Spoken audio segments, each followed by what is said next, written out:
शाम के 4:30 बज रहे हैं और आपके साथ मैं हूं शीरीन। सबसे पहले आपको इस वक्त की 4 बड़ी खबरें क्या हैं वो जल्दी से बता देते हैं। तो सबसे पहले आप इस वक्त की बड़ी खबरें 4 क्या हैं वो जान लीजिए। पहली खबर है ज्ञानवापी पर मुस्लिम पक्ष की याचिका पर याचिका।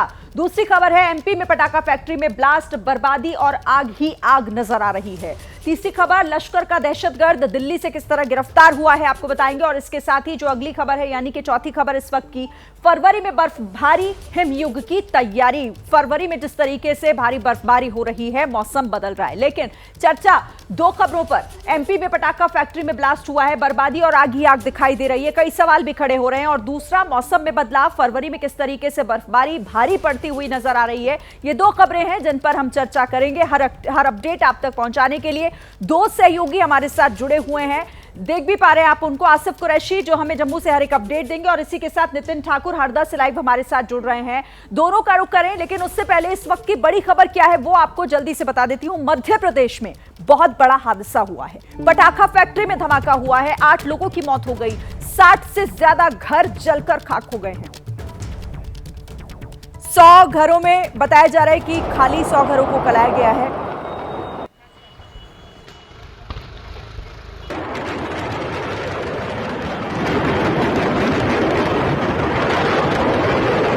बम जैसा धमाका था, कुछ चश्मदीदों की तरफ से यह कहा गया, वो इतना जोरदार धमाका था, आग की लपटें इतनी ज्यादा आसमान तक ऊंची उठती हुई दिखाई दे रही थी, जिसको देखकर चश्मदीदों का यह कहना है, आप जरा इन तस्वीरों को हम आपको दिखा रहे हैं, उनका यह कहना है कि ऐसा लग रहा था जैसे परमाणु बम जैसा धमाका। ये तस्वीरें आपके सामने है, हरदा की तस्वीर है, और जरा आप देखिए कैसे यहां पर आग की जो लपटें हैं, धुएं का गुबार कितना भारी है, ऊपर उठता हुआ सीधे दिखाई दे रहा है। पटाखा फैक्ट्री में आग और कितनी भीषण लगी हुई है, ये इस आग की लपटों से सीधे समझा जा सकता है। ये देखिए आप, आग और दूसरी तरफ धुएं का गुबार, और कितनी तेजी से ये आग भड़कती हुई दिखाई दे रही है।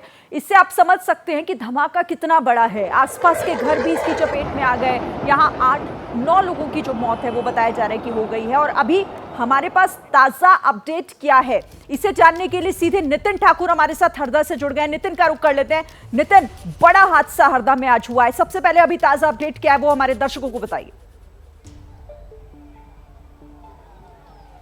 सीरीन में ग्राउंड जीरो पर एबीपी न्यूज़ की टीम मौजूद है, और ये जहाँ पर पटाखा फैक्ट्री में आग लगी है यहाँ पर आप देख सकते हैं पूरी तरह से यहाँ पर जो हादसा हुआ है, यहाँ पर बताया जा रहा है कि यहाँ पर जो रस्सी बम होते हैं वो बनाए जाते थे, यानी कि रस्सी बम का बड़ा कारोबार इस जगह पर किया जाता था।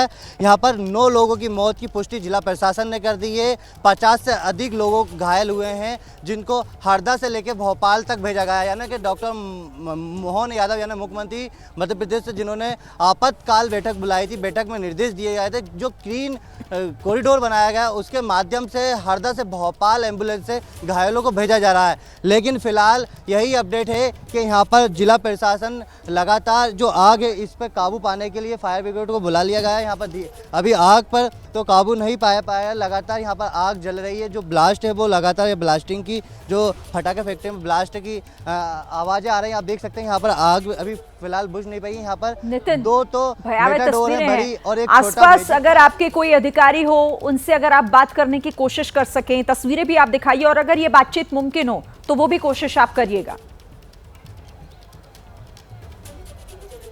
हाँ सीरीन, यहाँ पर अधिकारी तो पूरे जो इस आग को बुझाने में लगे हुए हैं, लेकिन यहाँ पर जो तमाम रहवासी लोग हैं यहाँ पर आए हुए हैं, हम इनसे बात करने की कोशिश करते हैं। सर, ये आग कितनी भयानक लगी हुई थी? ये इतनी भयानक थी कि मैं अपनी दुकान पे था, क्या उस टाइम में मैंने देखा कि मेरे पीछे ससुराल है, मैं यहीं पे रहता हूँ हरदा में। मैंने जैसे ही देखा कि दुकान पे इतना बड़ा विस्फोट किसका हुआ, मैंने तुरंत फ़ोन लगाया तो फ़ोन रिसीव नहीं किया। रिसीव किया तो मैंने अपने साले साहब को फ़ोन जब लगाया तो पता लगा कि बोले आग लग गई है। तो हम लोग दौड़ के आए तो ये यहाँ का जो पत्थर थे, जो ये बिल्डिंग के, ये पत्थर हमारी ससुराल में जाके गिरे। जो पटाखा फैक्ट्री में जो यहाँ पर पटाखे बनते थे, आपने कभी शिकायत नहीं करी? बहुत बार हो चुका है ये हादसा, यहाँ पे हो चुका है, 2011-12 में भी हादसा हो चुका है। क्या पर यहाँ कोई लापरवाही है ये। अच्छा, किसकी मानना है लापरवाही? लापरवाही प्रशासन नहीं, समझो यही बोल सकते हैं हम लोग। तो निवासी है जिनका कहना जिला प्रशासन की लापरवाही है। यहाँ पर पिछली बार भी हादसा हुआ और जाहिर सीन है में दिखाना प्रशासन की लापरवाही का आरोप यहां पर लोग लगा रहे हैं और जिस तरह से ये बड़ा हादसा हुआ। नितिन, आपके पास मैं लौटती हूं। एक और बड़ी खबर बता दें दर्शकों को, हादसे के बाद किस तरह से मोहन सरकार एक्टिव नजर आ रही है। हरदा हादसे को लेकर मुख्यमंत्री ने बैठक की, गृह सचिव को जांच के आदेश दे दिए गए हैं, घायलों के फ्री इलाज का ऐलान कर दिया है, मृतकों के परिजनों को 4 लाख मुआवजे का भी ऐलान किया गया है। घायलों को तुरंत नज़दीक के हॉस्पिटल में इसकी सुविधाएं मिले, बर्न यूनिट चालू हो जाए। साथ ही साथ एक हेलीकॉप्टर से मेरे अपने कैबिनेट में जानकारी है से मंत्री Rao Pratap Singh, ACS Ajit Kesari, DG home को स्पॉट पर रवाना किया, 400 से ज़्यादा पुलिस बल भेजा है। हमने घोषणा की है कि जो भी घायल होगा उसका इलाज पूरा मुफ्त किया जाएगा। जिनके घर में ये घटना घटी है या जिनकी मृत्यु हुई है उनको परिवार को लगभग 4 लाख रुपये प्रति परिवार उसमें देने की हमने घोषणा की। तो मुख्यमंत्री मोहन यादव को आपने सुना, एक्टिव मोड में नजर आ रहे हैं, लेकिन सवाल यहां उठता है कि इस तरह के हादसों के बाद ही ये सतर्कता और ये जो एक्टिव है वो क्यों दिखाई देते हैं। पटाखा फैक्ट्री के नियम क्या हैं? नियम क्या कहता है? लाइसेंस के लिए 1 एकड़ जमीन होना सबसे ज्यादा जरूरी है। इसके साथ ही जमीन के आसपास रिहायशी इलाका ना हो, यह सुनिश्चित करना जरूरी है। जहां फैक्ट्री वहां आगे या पीछे 100 मीटर तक कुछ भी ना हो, यानी कि खाली हो इलाका। फैक्ट्री के करीब बिजली ट्रांसफार्मर, हाई टेंशन तार ना हो, यह ध्यान रहना चाहिए। इसके साथ एनओसी किस से? फायर ब्रिगेड से, स्थानीय पुलिस स्टेशन से एनओसी की जरूरत होती है। फैक्ट्री में नियम क्या है? धूम्रपान निषेध का बोर्ड हो, मालिक का नाम भी वहां पर लगा हुआ हो, यह नियम कहता है। अब नियमों को कैसे ताक पर रखा गया? देखिए, आग बुझाने के संयंत्र भी जो है वो वहां पर होने चाहिए। ये तमाम वो नियम है जिन्हें फॉलो करना चाहिए। रेत की बाल्टी, पानी, ये सब होना चाहिए। ज्वलनशील पदार्थ, गैस सिलेंडर, लैंप, इनकी पाबंदी पूरी तरीके से फैक्ट्री में होनी चाहिए। लेकिन इन तमाम नियमों को क्या वहां पर फॉलो किया जा रहा था? अभी ये जांच है और जांच का विषय है और उसके बाद ही साफ होगा। एक और बड़ी खबर इससे जुड़ी हुई, हरदा से भोपाल के बीच ग्रीन कॉरिडोर बना है। घायलों को ले जाने के लिए ये ग्रीन कॉरिडोर बनाया गया है। भोपाल के हमीदिया और एम्स में इलाज चल रहा है घायलों का, और ये ग्रीन कॉरिडोर इसीलिए बनाया गया है ताकि बिना किसी रुकावट के सीधे घायलों को ले जाया जाए भोपाल। तो इस वक्त की ये बड़ी खबर है। और हरदा हादसे के लिए एक और बड़ी खबर आपको बता दूं, कमेटी का गठन किया गया है। राहत बचाव कार्य के लिए कमेटी बनी है। ACS मोहम्मद सुलेमान कमेटी के अध्यक्ष। अच्छा, नितिन के पास शायद कोई जानकारी है। नितिन, क्या अपडेट? हाँ श्रीनी, हमारे साथ फायर ब्रिगेड के कर्मचारी मौजूद हैं, हम इनसे बात करेंगे। सर, ये फायर ब्रिगेड कब से आ रही है? कितनी फायर ब्रिगेड आ गई हैं? ये लगभग 12 बजे से शुरू हो गई साहब। अच्छा। और जिसमें लगभग हरदा, खिड़किया, सिवनी मालवा तक की फायर ब्रिगेड यहाँ आ चुकी है। और रास्ता नहीं होने के कारण, मेन रोड जो जाम था, इसके कारण लोगों के, किसानों के खेतों में से रास्ता बनाया गया। पानी दिए हुए थे, बड़ी मुश्किल से फायर ब्रिगेड घटनास्थल पर पहुँची है और अब आग बुझाने का काम जारी है। अभी कितनी फायर ब्रिगेड आ गई? लगभग 30 से 35 फायर ब्रिगेड चल रही है साहब। तो श्रीनी, यहाँ पर 30 से 35 फायर ब्रिगेड आ चुकी है। और सबसे बड़ी खबर ये भी कह दूं कि मध्य प्रदेश सरकार ने सेना की मदद भी मांगी है यहाँ पर। बिल्कुल, तो देखिए किस तरीके से लगातार अब एक्शन मोड में दिखाई दे रहा है प्रशासन। आप रहिएगा हमारे साथ। एक और बड़ी खबर, प्रधानमंत्री नरेंद्र मोदी ने भी दुख जताया है इस हादसे पर और कहा है कि लोगों को हर संभव मदद जो है वो मिलेगी, इसका भरोसा उन्होंने दिलाया। PM रिलीफ फंड से मुआवजे का ऐलान भी कर दिया। मृतक के परिजनों को 2 लाख देने का फैसला किया गया है प्रधानमंत्री की तरफ से। घायलों को 50,000 रुपए का मुआवजा देंगे। पीएम ने इसे लेकर जो ट्वीट किया है वो भी इस वक्त PMO इंडिया की तरफ से जो ट्वीट किया गया है वो आपको हम दिखा रहे हैं। एक्स पर, सोशल मीडिया हैंडल पर किस तरह से पोस्ट किया है उन्होंने। मृतक के परिजनों को 2 लाख देने का फैसला और घायलों को 50,000 रुपए का मुआवजा देंगे। और देखिए, पटाखा फैक्ट्री में जिस तरीके से ब्लास्ट हुआ उसकी वजह क्या है, उसकी कारण क्या है, ये भी आपको इस बड़ी स्क्रीन के जरिए हम दिखाते हैं। सुरक्षा नियमों का सही से वहां पर पालन नहीं हुआ है, ये एक बड़ी वजह, सबसे बड़ी वजह आप कह लीजिए। अवैध फैक्ट्रियों में पटाखों का निर्माण कई जगहों पर होता है।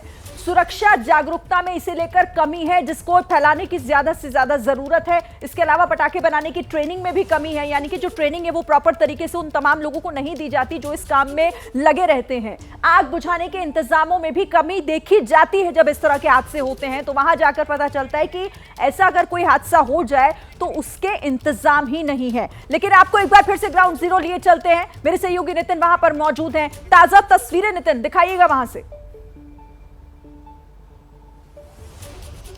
हाँ श्रीन, ये ताज़ा तस्वीरें हैं। देखिए किस तरह से फायर ब्रिगेड इस जो पटाखा फैक्ट्री है उसको बुझाने का काम करे। लगातार यहाँ पर ब्लास्टिंग की आवाज़ें आ रही होगी। हमारे कैमरामैन होमेन देशमुख से कहूँगा, ये दिखाई देखिए लगातार आग यहाँ जल रही है, ब्लास्टिंग की आवाज़ आ रही है। आप देख सकते हैं कितना भयानक यहाँ पर पटाखा फैक्ट्री में बारूद था और जो फटाखे का कारोबार का कामकाज यहाँ पर चलता था। लेकिन सबसे यहाँ की जो रहवासी है उन सभी ने ये बताया है कि यहाँ पर रस्सी बम का कारोबार था, रस्सी बम बनाए जाते थे और बड़े तादाद में बनाए जाते। मध्य प्रदेश में यहीं से सप्लाई किया जाता था।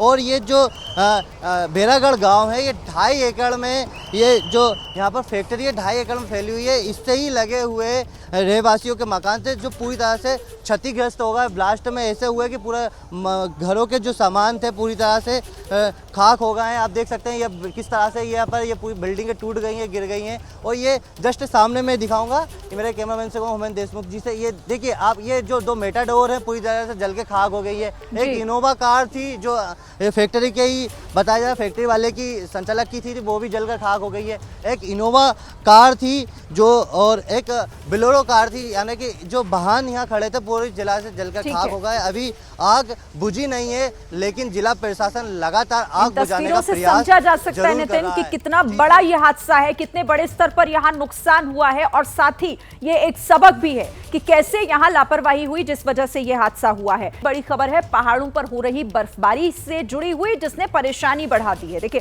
जम्मू कश्मीर में कई जगहों पर रोड ब्लॉक हो गए हैं। कुपवाड़ा, रामबन, पुंछ में भारी बर्फबारी इस वक्त जारी है। भारी बर्फबारी की वजह से जनजीवन अस्त व्यस्त हो गया है। पर्यटकों के लिए भले ही ये खुशगवार मौसम हो, उनके लिए एक अच्छी खबर हो, लेकिन आमतौर पर वहां रहने वाले लोगों के लिए, आने जाने वाले लोगों के लिए जनजीवन पूरी तरीके से अस्त व्यस्त किस तरह से देखिए आप जरा। काट कर सड़कों को, बर्फ कर काट कर सड़कों को यहां पर खाली किया जा रहा है। जो ब्लॉक हो गई है पूरी तरीके से रोड, उन्हें खोला जा रहा है। जम्मू कश्मीर में कई जगह पर रोड ब्लॉक की खबर है। कुपवाड़ा, रामबन, पुंछ, ये वो इलाके हैं जहां पर भारी बर्फबारी हुई है। और अभी ताजा अपडेट्स क्या है मौसम से जुड़ा हुआ, सीधे रुक कर लेते हैं। आसिफ कुरैशी हमारे साथ जुड़े हुए हैं। आसिफ, अभी क्या अपडेट है? लगातार हम तस्वीरें भी देख रहे हैं कि कैसे बर्फ ने परेशानी बढ़ा रखी है वहां।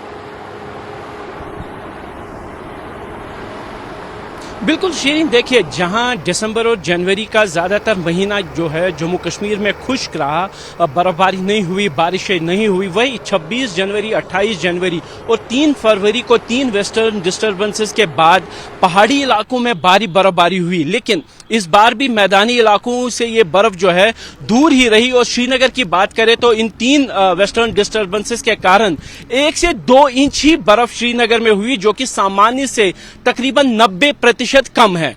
उसके बाद लगातार जो है मौसम मैदानी इलाकों में तो खुश्क हो गया, लेकिन पहाड़ी इलाकों में बर्फबारी जारी रही, जिसके बाद अब कड़ाके की ठंड ने एक बार फिर से पूरी कश्मीर घाटी को अपनी चपेट में ले लिया है।